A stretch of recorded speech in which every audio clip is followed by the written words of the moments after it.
Yeah, so you're obviously you would have preferred to get the win tonight for your team and everything, but still, just talk about the experience. How did you like this format and just everything that unfolded here this afternoon?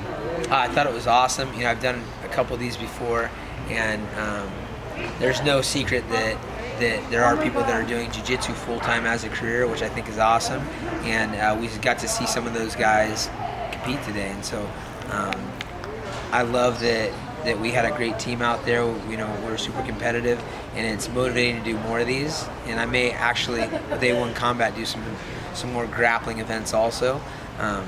Those that don't know, this event was based on the fact that all of us fighters have our own promotion. That's Jorge, Pettis, and Kraus, myself, and I thought we're supposed to use people from our organization or our area, but some ringers are brought in, and I've been guilty of that myself in the past, so no harm, no foul. We had some great guys that I want to promote myself anyway, so Song Yadong is going to be the main event on September 17th, and a lot of people have seen his high-level grappling, and he is very high-level. Didn't completely get to show it today.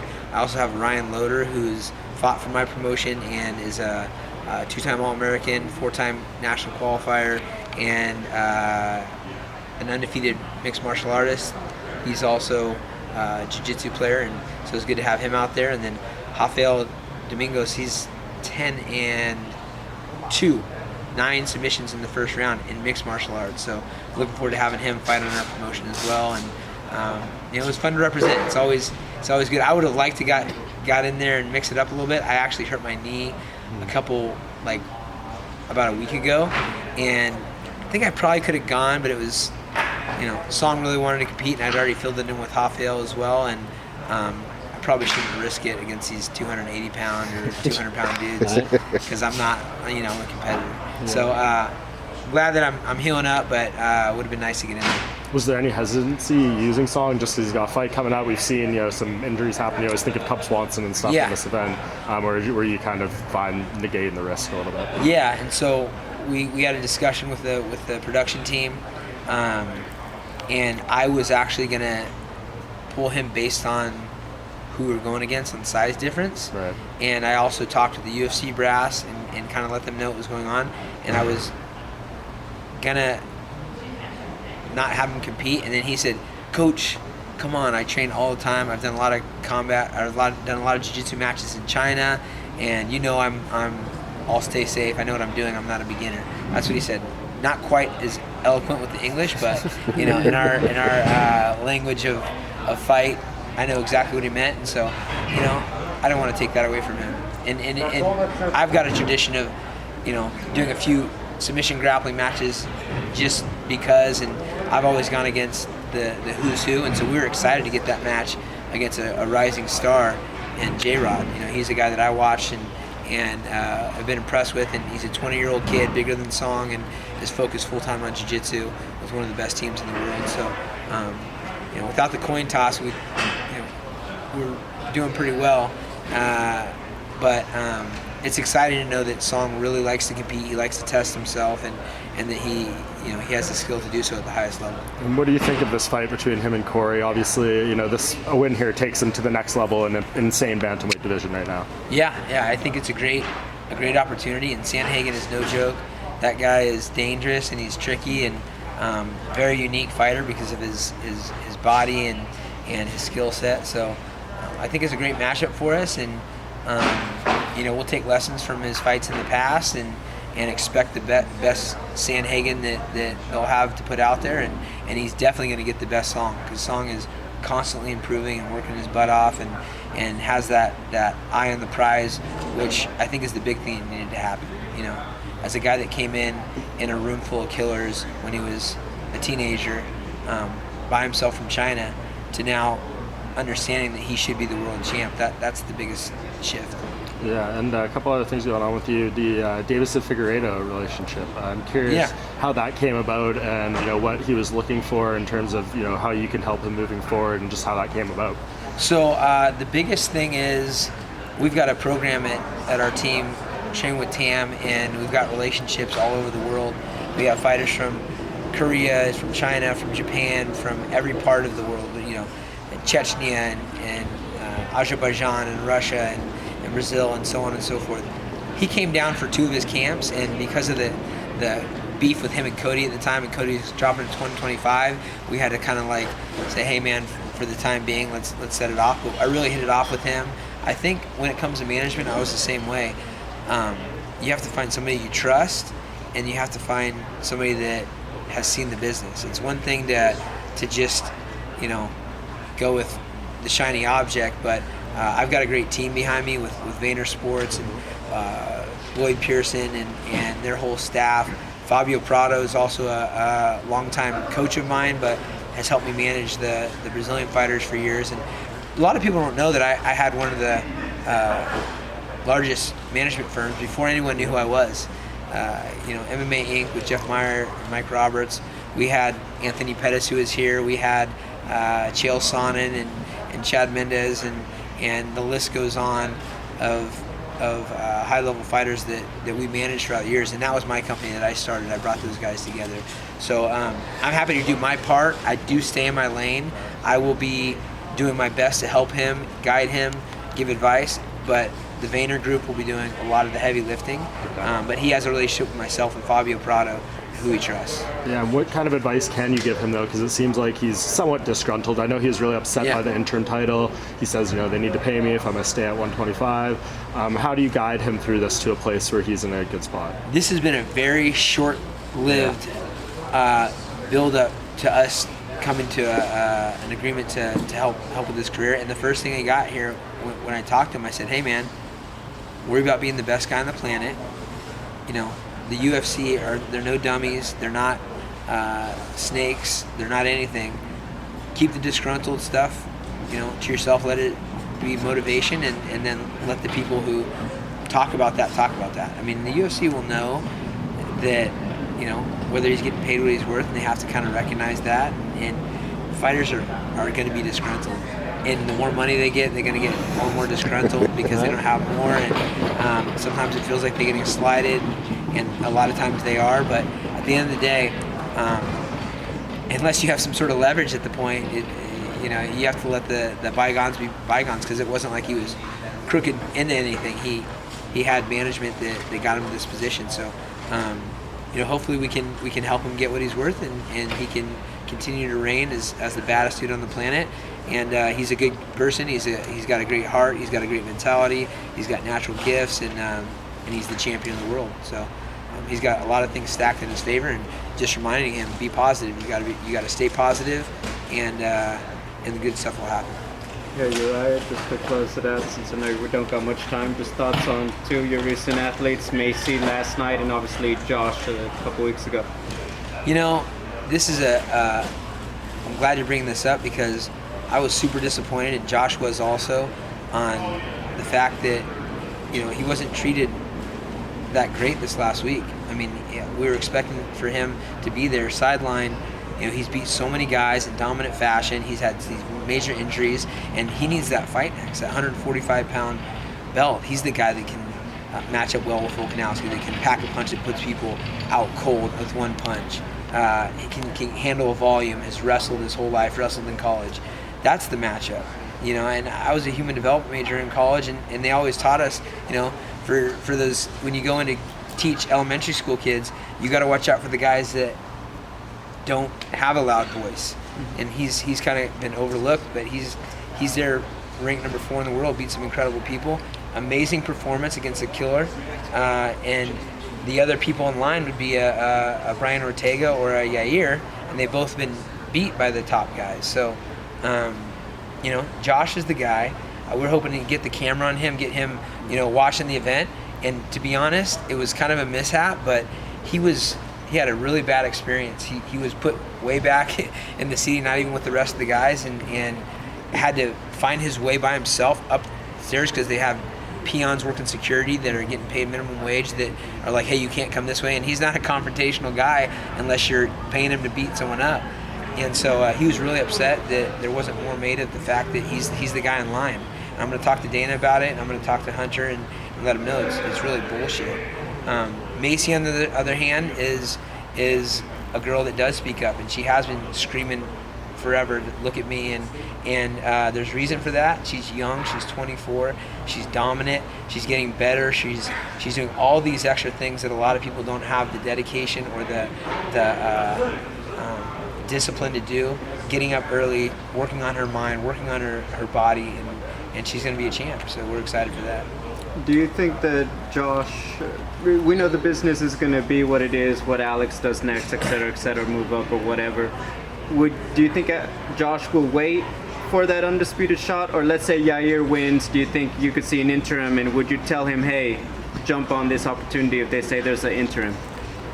Absolutely. Josh will jump on any opportunity. He's never said no to anything. He's literally the guy in Office Space that keeps getting moved to the basement. He's like, hey, give me my stapler, or I'm going to burn this place down. And he just keeps knocking fuckers out instead, you know? And still, they don't even have him front row to watch the guys that are top in his division after he comes off a dominant main event performance. It's really BS. So he'll take any opportunity. Last night, he was like, you know what, F this.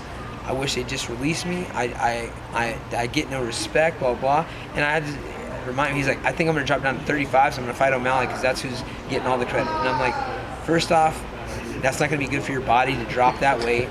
You're right there knocking on the door. We just have to make it happen. And I'm really sorry that he had such a bad experience. He literally, if you look at his Instagram, posted a picture from the rafters because he kept getting moved to the friggin' MMA basement because of miscommunication. And so that was really frustrating to find out in the aftermath, you know, looking around for, okay, I figured he's on the other side, or they're doing some interviews or nothing, ghosted.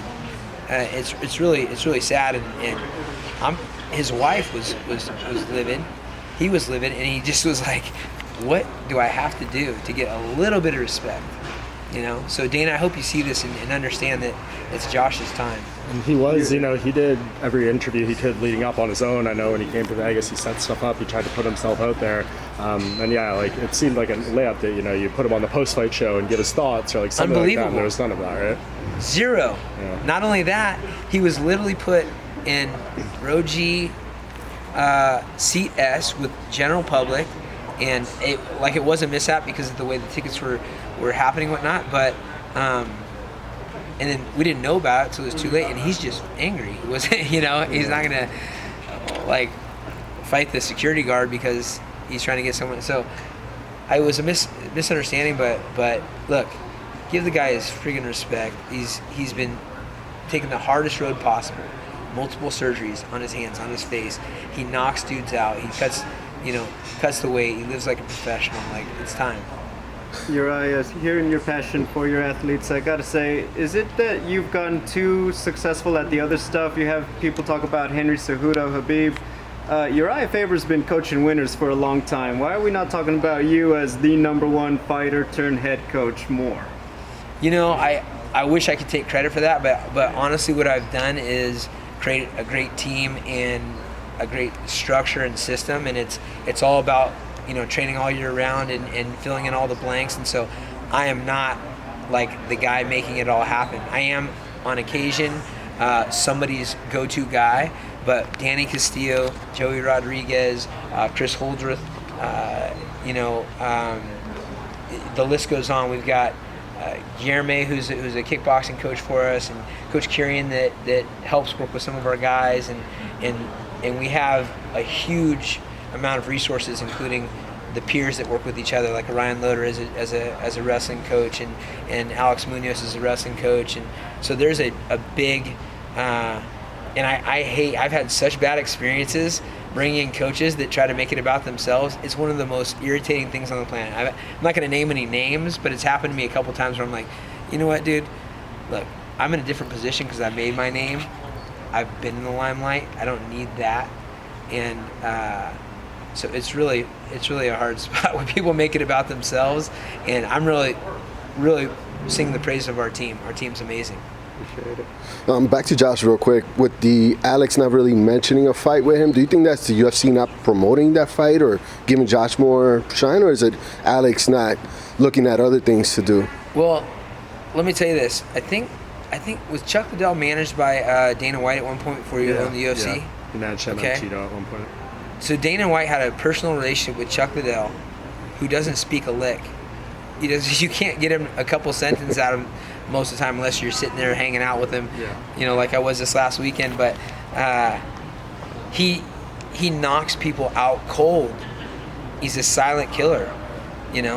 I think because of the layoffs in between Josh's fights, because of major injuries and some in terrible situations like the illegal knee and then the elbows after the bell, he gets sidelined and is not in the limelight for a while. But every time he comes back, it's something impressive. So I think Dana just needs to be reminded, like, you got a silent killer. You got a guy that can be marketed. They do choose. They could easily put him in the front row and say, hey, what do you think about these guys? And you ask him what he's going to do. I'm going to knock those motherfuckers out. That's what he'll say, and maybe not in those exact words, but he's going to be thinking it. He's going to be believing it, and he's shown that he can do it. So, for me, it's they need to choose to promote him a little bit more. They need to give him the right opportunities and just be present. Josh's wife said, look, it's very apparent where we stand with the UFC. They don't give a shit about us, which is a shitty feeling. Okay. And last one for me, with this competition having the weight limit at the team level, is that something you would consider more play as far as a tactic to bring in your own tower, or is it just about bringing the best guys? No, I love this the way that's set up. I was part of Quintet. We won that Quintet event when I went against Sakuraba, who is one of my favorite fighters of all times. I like that. I like playing with that format. I think the biggest thing is that not being afraid to use the UFC's Fightpass's money to bring in the best talent in the world, and but then it comes down to your agenda, all right? And today my agenda was have some great performances and highlight some guys that we have on our promotion. This is about A1 Combat and Pettis' show and Krause's show and Jorge's show. So, I think it served a purpose for me. Got it. Thank you. I'm not saying that the guys didn't do a great job tonight, but are there any names off the top of your head that you want to bring in? Maybe the Malots of the world? Well, we have, from our team in particular, and this wasn't about our team, this is our promotion. We're going to be doing a combat jiu-jitsu team in December, and you guys are about to see a kid named Kaleo Romero, who's been, in my mind, one of the best talents unseen in a very long time. He's fighting on the Contender Series in a couple weeks here. I'd like to have him on that combat team, probably Chad Mendez on the combat team, Song on the combat team, maybe get some of the old guys, Danny Castillo, and some of the guys that love jiu-jitsu and can also knock people out. So we're going to be doing a lot of that. Mike Malott, I think this one's going to be a 155-pound, but we've got a ton of great talent. Wait till you see Ryan Loader. You didn't get to see much of him today, but he's getting really good really quick. I mean, literally a year and a half committed to this mixed martial arts animal, and he's a all-American wrestler. Looks similar to Rockhold with stature and being a guy that's well-spoken and whatnot. We got some big stars, and we're going to do more of that. Well, I was just at his fight in Burlington at BTC, and Loader looked incredible. So how high do you think the ceiling is, and how soon do you think we'll see him in the UFC? I got a video. I got Loader in the back of him eyeballing Israel as Israel's about to walk out. And I could just see, people that believe in themselves. And so, he was about 14 feet, 20 feet behind Israel before he brought out the urn and all that good stuff. And I could just tell that that's where he wants to be, a world champion. Israel with the urn, Loader with the mask. Yeah, that's it. And it's funny because I saw Jens Pulver here, who hopefully we get him in the Hall of Fame here soon. But I remember in 2004, this is a great time in history for me. Because Randy Couture is such an awesome dude. I was there staying with him in his room on the floor with my high school girlfriend and a bunch of other people that he was letting crash, and Chuck Liddell was fighting Tito Ortiz. And I remember I just started my career, and I was at the Mandalay Bay Sportsbook and just watching Jens Pulver get mobbed by people. And I was like, oh man, I want to fight that guy someday. And he was the man at that time. He was a UFC champion and everything else. And so it's cool to see. I told Ryan that story when he was watching Israel came out, when I saw Jens, and it brought it back because I saw Jens this weekend. And so that's how this thing works. don't know how many times. I remember Jose Aldo getting a picture with me in Sacramento, and after he walked away, I go, he's going to put that on his wall and fucking throw darts at it. You guys all know how that story went. Awesome. Thanks so much. Thank Got you. it, guys.